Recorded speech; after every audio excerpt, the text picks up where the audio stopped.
নমস্কার বন্ধুরা, উমার সংসার চ্যানেলের আরও একটি নতুন পর্বে আপনাদের স্বাগত জানিয়ে শুরু করছি আজকের পর্ব। আশা করি আপনারা ভালো আছেন, সুস্থ আছেন। বন্ধুরা, আজকের পর্বের আলোচ্য বিষয় অপরা একাদশী। 2025 সালের 1432 বঙ্গাব্দের জ্যৈষ্ঠ মাসের কৃষ্ণপক্ষের একাদশী অপরা একাদশী কবে পালিত হবে, একাদশী তিথি কখন লাগবে এবং কখন ছাড়বে, অপরা একাদশীর ব্রত পালনের সময়। এর সাথে সাথে আমরা আরও জেনে নেব অপরা একাদশীর ব্রত মাহাত্ম্য কথা। চলুন জেনে নেওয়া যাক আজকের পর্ব থেকে।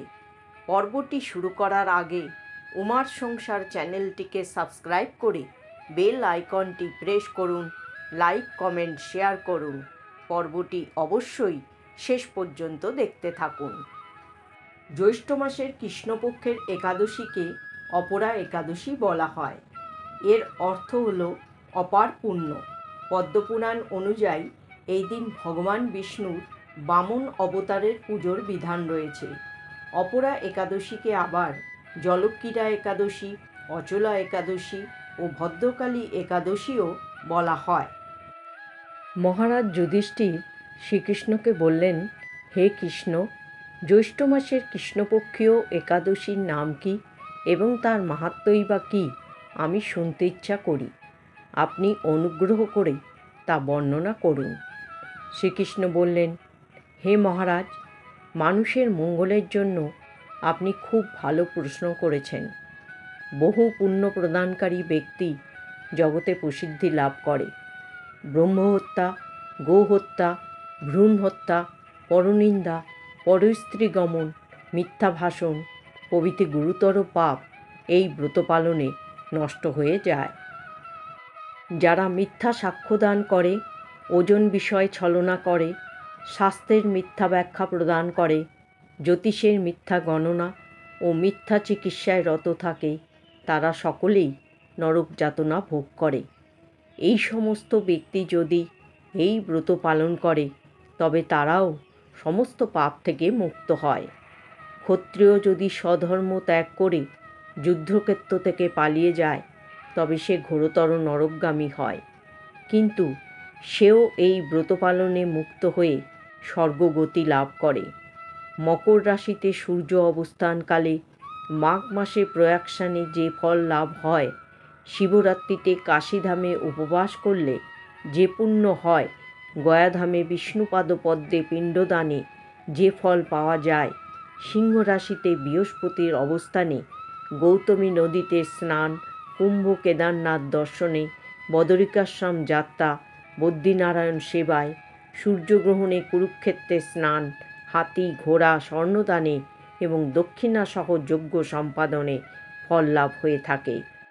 এই অপরা ব্রত পাপরূপ বৃক্ষের কুঠার স্বরূপ, পাপরূপ কাষ্ঠের দাবাগ্নির মতো, পাপরূপ অন্ধকারের সূর্য সদৃশ্য এবং পাপ হস্তির সিংহস্বরূপ। এই ব্রত পালন করে যে ব্যক্তি জীবনধারণ করে জলে বুদ্বুদের মতো, তাদের জন্ম মৃত্যুই কেবল সার হয়। অপরা একাদশীতে উপবাস করে বিষ্ণু পূজা করলে সর্বপাপ মুক্ত হয়ে বিষ্ণুলোকে গতি হয়। এই ব্রতকথা পাঠ ও শ্রবণ করলে সহস্র গোদানের ফল লাভ হয়। ব্রহ্মাণ্ড পুরাণে এই ব্রত মাহাত্ম্য বর্ণনা করা হয়েছে। যে সমস্ত ভক্তরা অপরা একাদশীতে উপবাস করছেন তাদের অবশ্যই উপবাসের অর্থ ও সুবিধা বোঝার জন্য অপরা একাদশীর ব্রতকথা পাঠ করতে হবে। প্রতিটি একাদশীর উপবাসের সাথে একটি আকর্ষক এবং জ্ঞানগর্ভ গল্প থাকে, যা উপবাসের উপকারিতা সম্পর্কে ভক্তকে অবহিত করে। একইভাবে পুরাণ অনুসারে অপরা একাদশীর ব্রতকথাটি এইরূপ। পুরাকালে কোনো এক সময় মহিধ্বজ নামে একজন করুণাময় ও দয়ালু রাজা ছিলেন। তার ছোট ভাই বজ্রধ্বজ প্রজাদের মধ্যে তার দাদার জনপ্রিয়তায় ঈর্ষান্বিত ছিলেন। একদিন সুবিধাবাদী বজ্রধ্বজ দাদা মহিধ্বজকে হত্যা করে বনের মধ্যে একটি অশ্বত্থ গাছের নিচে তার মৃতদেহ পুঁতে দেয়। তার অকাল ও অস্বাভাবিক মৃত্যুর কারণে মহিদ্রাভোজ একটি ভূত হয়ে ওঠে এবং যারা ওই গাছের পাশ দিয়ে যাতায়াত করত তাদেরকে সে বিরক্ত করত। সৌভাগ্যবশত একদিন ঋষি ধম্ম সেই পথ দিয়ে যান। ঋষি প্রেতকে দেখে নিজের তপবলে সব জানতে পারেন।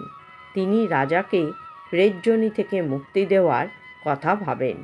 তারপর প্রেতকে অশ্বত্থ গাছ থেকে নামিয়ে পরলোক বিদ্যার উপদেশ দেন।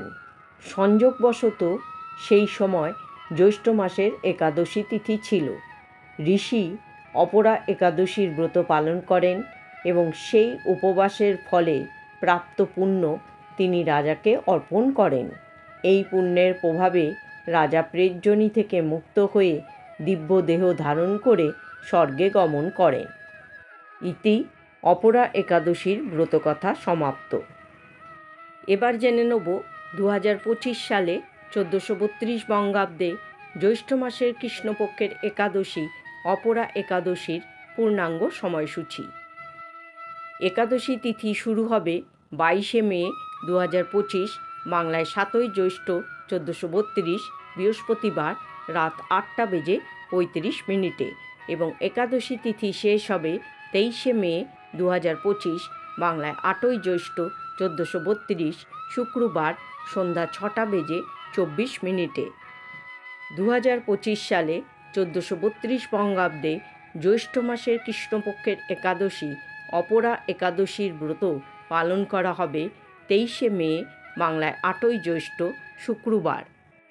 2025 সালে অপরা একাদশী ব্রতের পারণ সময় হবে 24শে মে 2025 বাংলায় 9ই জ্যৈষ্ঠ 1432 শনিবার সকাল 6টা থেকে সকাল 9:22 মধ্যে অপরা একাদশী ব্রতের পারণ সময়। বন্ধুরা, আজকের পর্বটি এখানেই শেষ করছি। সকলে ভালো থাকুন, সুস্থ থাকুন। জয় শ্রীকৃষ্ণ। রাধে রাধে।